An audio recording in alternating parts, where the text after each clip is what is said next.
Ito yung museum ng NUST. Samahan niyo ako na alamin kung ano makikita natin sa loob.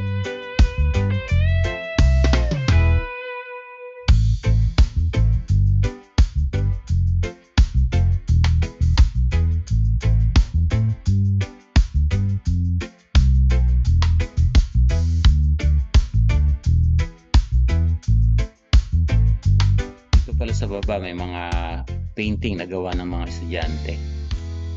At dito naman sa taas, mayroon silang registration sa computer pag-akyat mo. Yung mga pinto ng mga office ng mga naging estudyante. So, ganyan namin siya i-stop. There's no dating. So, ang order niya, mula rin sa may desktop computer na digital na kapunta rin sa pipeline. Yung mga plug na ginamit ng ano pa dati, CLPC pa noon. Dito basta kahoy lang. Haligi ito nung Wright Institute. Nilagay namin siya dyan. At ito naman yung mga gamit dun sa bahay na ginagamit ng mga empleyado noon.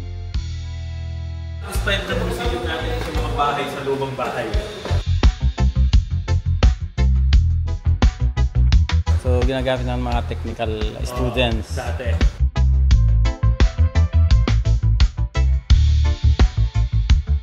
Sa bahagang ito makikita yung mga ginagamit sa bukid.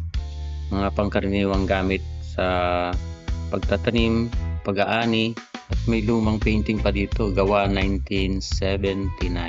9 years old ako noon. Ito mga gamit sa bukirin.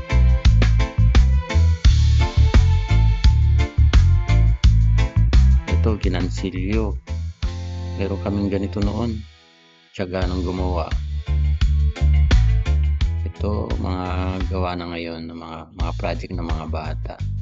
Mga collections.